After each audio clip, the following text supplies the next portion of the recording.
कि आजादी के अमृत महोत्सव वर्ष में भारत आदरणीय प्रधानमंत्री जी के नेतृत्व में दुनिया के सबसे बड़े उन 20 बड़े देशों का G20 के देशों के समूह की अध्यक्षता भी कर रहा है, जो भारत की नई ताकत का एहसास वैश्विक स्तर पर कराता है। एक तरफ हर एक क्षेत्र में, चाहे वह भौतिक विकास के नए प्रतिमान स्थापित करना हो, आध्यात्मिक और सांस्कृतिक विरासत को वैश्विक मान्यता प्रदान करना हो,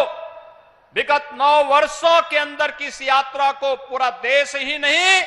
आज पूरी दुनिया महसूस कर रही है। आदरणीय प्रधानमंत्री जी के यशस्वी नेतृत्व में आज भारत दुनिया के सामने एक मिसाल बना है। लेकिन भाइयों बहनों, जहां एक और भारत की प्रगति पर, भारत की विरासत पर आज पूरी दुनिया गौरव की अनुभूति करती है, पूरी दुनिया भारत की तरफ आकर्षित होती है, भारत के लोकतंत्र को आज दुनिया अंगीकार करने के लिए लालायित दिखाई दे रही है, वहीं कुछ लोग हैं जो भाइयों बहनों, जो उत्तर प्रदेश में जब आते हैं तो उत्तर प्रदेश में भले ही उनकी कई पीढ़ियों को नेतृत्व दिया हो उत्तर प्रदेश ने, लेकिन उत्तर प्रदेश के बाहर जाएंगे तो उत्तर प्रदेश की निंदा करेंगे, देश के बाहर जाएंगे तो भारत के लोकतंत्र को कटघरे में खड़ा करेंगे। और जिन लोगों को 2004 और 2009 में ईवीएम के माध्यम से सरकार बनाने का अवसर प्राप्त हुआ था,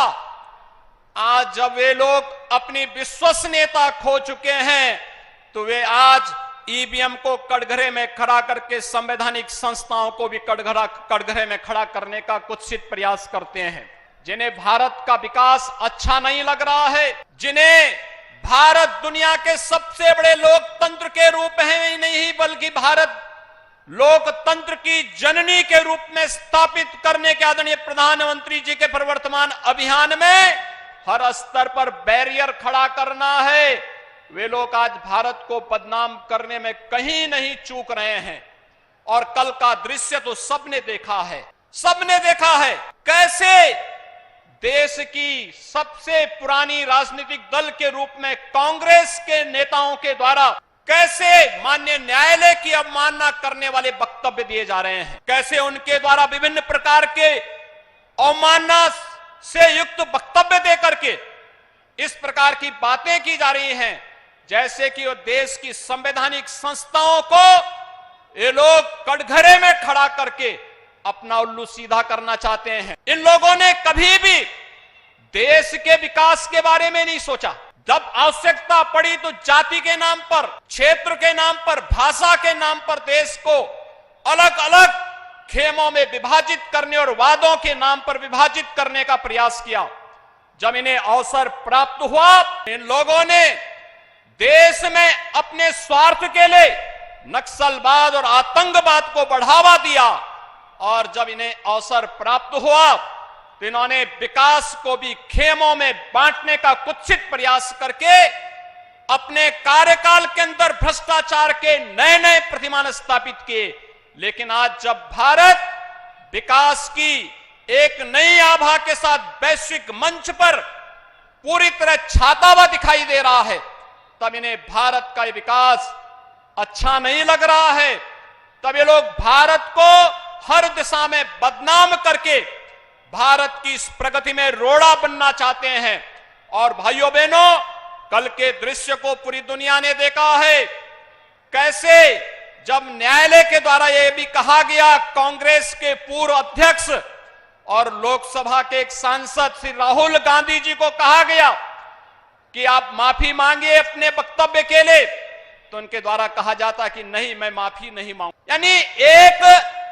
पिछड़ी जाति के प्रति किस प्रकार के अनर्गल बयान देकर के एक सामान्य संसदीय शिष्टाचार का भी सामान्य पालन करने का जिन लोगों ने कभी अपने जीवन में उसको अपने जीवन का हिस्सा न बनाया हो, और इसी के लिए कहा गया है, जाके प्रभु दारुण दुख दीना, ताके मति पहले हर लीना। और उनकी मति को प्रभु ने किस रूप में हरने का कार्य किया, वह दृश्य कल पूरे देश ने देखा है, जब एक माननीय न्यायालय ने उनके कृत्यों के लिए उन्हें सजा सुनाई और कहा कि नहीं, आपका यह वक्तव्य सामान्य संसदीय परंपराओं के विरुद्ध भी है, शिष्टाचार के विरुद्ध भी है, और एक सांसद को इस प्रकार के वक्तव्य कभी शोभा नहीं दे सकते हैं। तब भी कांग्रेस के नेताओं के बयान किस रूप में थे वह किसी से छुपा हुआ नहीं है। आज मैं आप सबके माध्यम से कहना चाहूंगा, एक तरफ जाति के नाम पर उस जातीय वैमनस्यता को अपने जीवन का हिस्सा बनाने वाली कांग्रेस है, जिन्होंने सदैव समाज को विभाजित किया है, अलग अलग खेमों में बांटने का कार्य किया है। और दूसरी तरफ विगत 9 वर्षों के अंदर आपने भारत के अंदर देखा होगा कि सबका साथ, सबका विकास, सबका विश्वास और सबके प्रयास के इन भावनाओं का प्रतिनिधित्व करने वाले आदरणीय प्रधानमंत्री जी के नेतृत्व में भारत आज दुनिया के अंदर किस रूप में गरीब कल्याण का कार्य बिना भेदभाव के सबको आवास की सुविधा, करोड़ों लोगों को आवास की सुविधा देना, करोड़ों लोगों को शौचालय की सुविधा का लाभ देना, करोड़ों लोगों को बिना भेदभाव के उज्ज्वला योजना में रसोई गैस का कनेक्शन देना, करोड़ों लोगों के घरों में बिजली के कनेक्शन उपलब्ध करवाने का कार्य करना, और करोड़ों लोगों के जीवन की वे सभी आवश्यकताओं की पूर्ति के लिए, चाहे वह आयुष्मान भारत की योजना हो या फिर विकास की उन सभी बुनियादी सुविधाओं का लाभ बिना भेदभाव के प्रत्येक नागरिक तक पहुंचाने का एक कार्यक्रम। एक तरफ विगत 9 वर्षों के अंदर आपने सबका साथ और सबके विकास के इस नारे के साथ जमीनी धरातल पर, व्यवहारिक धरातल पर इन सभी संकल्पों को उतरते हुए देखा है, और दूसरी तरफ वे लोग हैं जो इस देश के अंदर एक गरीब के बेटे को जब देश के सर्वोच्च पद पर जाने का अवसर प्राप्त होता है, जिनको फूटी आंखों भी यह सब दिखाई, ये सब अच्छा नहीं लगता है। और कांग्रेस पार्टी का ये बयान और राहुल गांधी का ये बयान इस बात को एक बार फिर से प्रदर्शित करता है कि न तो गरीब के बेटे को,